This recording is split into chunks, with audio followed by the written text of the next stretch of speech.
오늘 말씀은 잠언 26장 13절부터죠. 19절까지가 되겠습니다. 26장 13절부터 읽겠습니다. 게으른 자는 길에 사자가 있다. 거리에 사자가 있다 하느니라. 문짝이 돌저기를 따라서 도는 것 같이 게으른 자는 침상에서 도는지라. 게으른 자는 그 손을 그릇에 넣고도 입으로 올리기를 괴로워하느니라. 게으른 자는 사리에 맞게 대답하는 사람 7보다 자기를 지혜롭게 여기느니라. 길로 지나가다가 자기와 상관없는 다툼을 간섭하는 자는 개의 귀를 잡는 자와 같으니라. 횃불을 던지며 화살을 쏘아서 사람을 죽이는 미친 사람이 있나니 자기 이웃을 속이고 말하기를 내가 희롱하였노라 하는 자도 그러하니라. 아멘.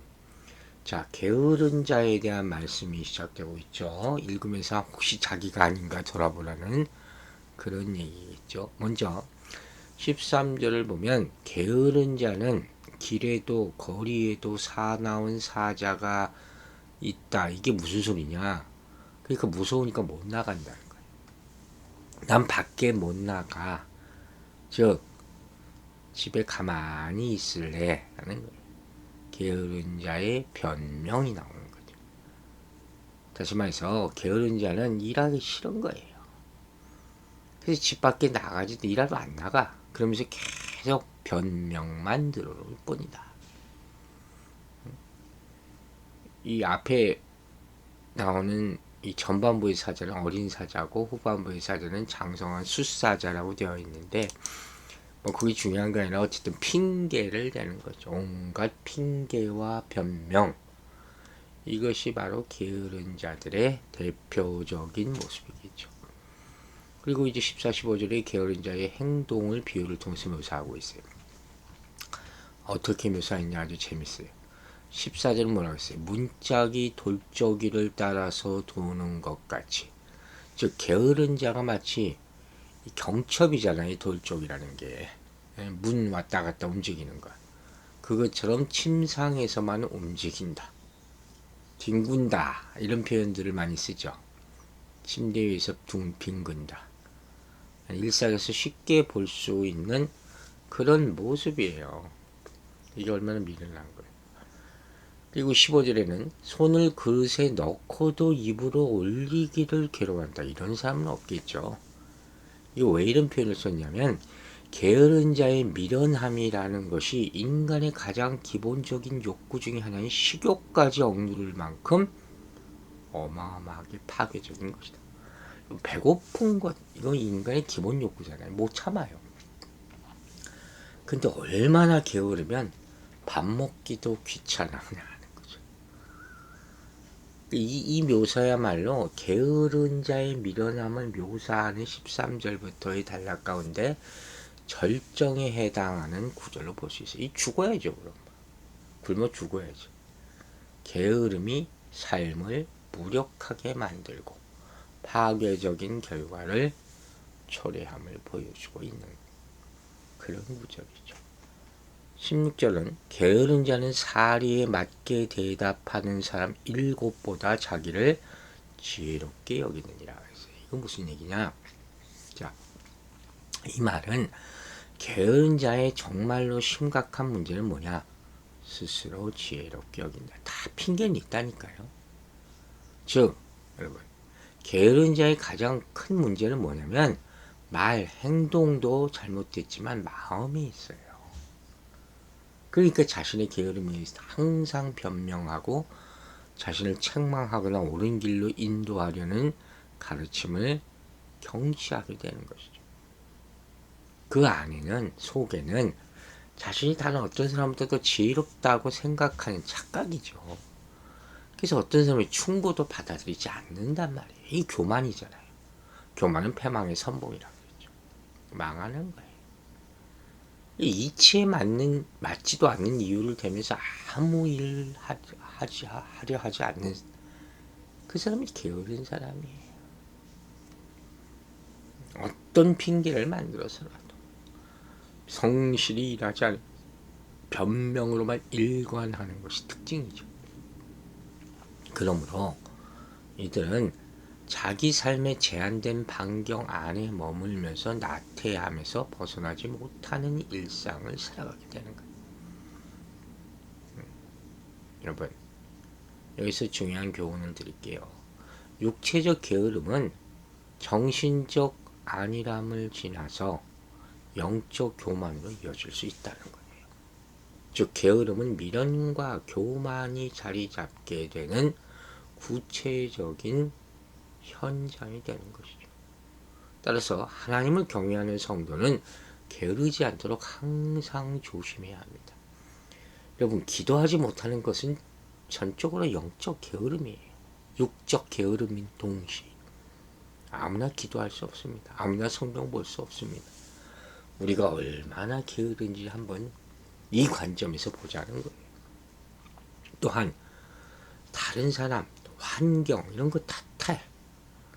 그래서 스스로의 게으름을 합리화하고 있지 않은지 우리 삶을 점검해 봐야 된다는 거예요. 성도와 게으름 이거 어울리지 않는 말이에요. 성도는 항상 성실하고 부지런하는 것이죠. 성도에게 게으름이 합당하지 않은 것은 그것이 불신앙이기 때문에 불신앙이라니까요. 여러분, 하나님은 우리를 일하는 자로 창조하셨어요. 그리고 하나님도 여전히 일하고 계심을 여러분 기억해야 됩니다. 그죠? 아침부터 밤늦게까지. 그러므로 우리는 하나님이 주신 소중한 삶을 최선을 다해 살아가야 한다는 것이죠. 더 나아가서 아직 일어나지도 않은 일을 걱정하느라 새로운 일 시도하기를 주저있어도 하는 이것도 게으름이. 즉 현실에 안주하지 말고 부지런히 살아가면서 활동 반경을 넓히는 것이 중요하다. 너무 늙어서 못한다. 하나님 앞에 이런 말 하지 않게 되기를 바랍니다. 그래서 성경은 말하기를 게으름은 미련함을 드러내는 맨얼굴이 되는 것이고 하나님을 경외하지 않으면 불신앙이 되는 것이라 그랬어요. 그래서 우리는 미련함과 불신앙이 우리 안에 자리 잡지 않도록 게으름을 청산해야 되는 것이죠. 우리에게 주어진 삶, 시간 얼마 남지 않았을 수 있어요. 최선을 다하고 성실하게 일하시기를 바랍니다. 17절을 보니까 길로 지나가다가 자기와 상관없는 다툼을 간섭하는 자는 개의 귀를 잡는 자와 같으리라. 이 무슨 소리냐면 이 끼어들기 좋아하는 사람, 이런 사람, 그래가지고 해를 당하는, 근데 참 어처구니 없는데 이런 사람들이 있어요. 싸움 구경 좋아하고 간섭하기 좋아하고 훈수르기 좋아하는 사람들이 우리 주변에 얼마나 많아요. 먼저 이 구절은 공동체 안의 구제와 도움이라는 주의와 연관되기 때문에 극단적인 해석은 피하는 게 좋습니다. 잘 분별하시라는 거예요. 먼저 그래서 이 구절을 문자적으로 해석하면 자신과 관련 없는 다툼에는 상관하지 말라는 거예요. 어느 정도까지라는 질문을 하게 되는데 지혜가 필요한 거죠. 그래서 이런 여러 가지 오해를 막기 위해서 두 가지 배경을 제시하는 것이 바로 길로 지나가다가 자신의 다툼이 아닌 하는 거예요. 다툼의 원인과 배경을 전혀 알지 못한 상태에서 다툼에 간섭하면 안 되겠죠. 우연히 이런 싸움을 길 가다가 마주쳐서 누가 싸우고 있어. 그거 왜 끼어들어요? 근데 싸움 구경보다 더 재밌는 구경이 없다는 말도 있잖아요. 그렇다니까요. 여기서 간섭하다라고 번역된 단어의 원의미는 화를 내다, 분노하다는 거예요. 즉 다툼의 원인, 배경 이거 아무것도 모르는 채 성급하게 끼어들어서 자기가 더 화를 내, 목소리를 높여. 이것을 뭐라고 표현했어요? 사나운 개의 귀를 잡는 것 같다. 결국 화를 불러일으키게 되는 것이죠. 성급하고 부주의하게 남의 싸움에 끼어들지 말라는 경고예요. 이렇게 어리석은 일이 어디 있습니까?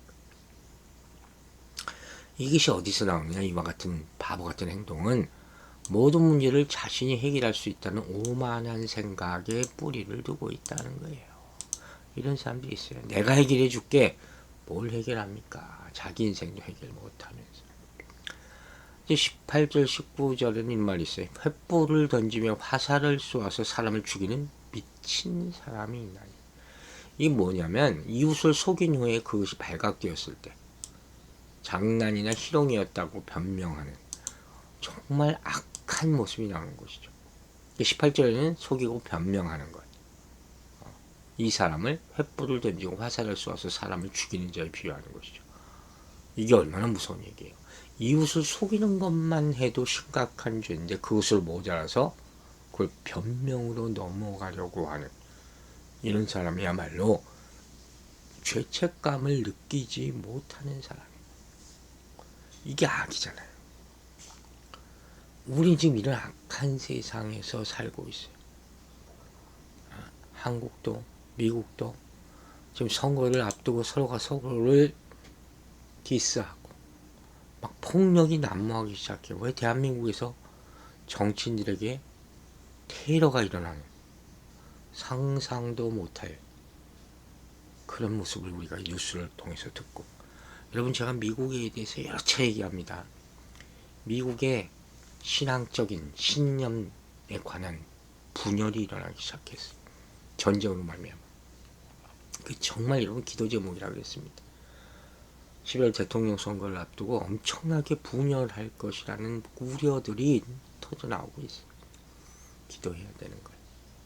절대로 가볍게 넘어가려 하지 말고 가벼운 변명으로 간단한 사과로 넘어가려 해서는 안 된다.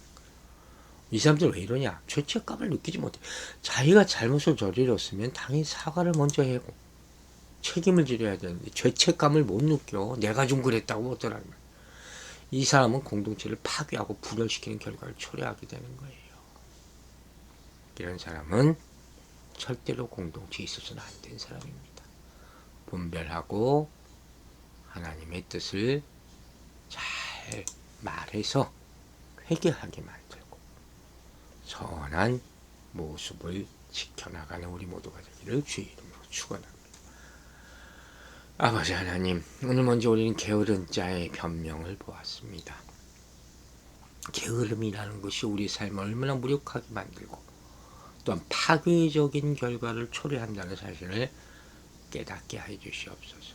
말, 행동, 그보다 우리 마음에서 파생되는 게으름, 변명하지 않고 탓하지 않는 우리 모습이 되게 해 주시고, 육체적 게으름이 영적 교만으로 당연히 이어짐을 깨달아서 영육 간에 항상 성실한 모습으로 매일마다 주의 말씀과 함께 기도로서 살아갈 수 있도록 도와주시옵소서.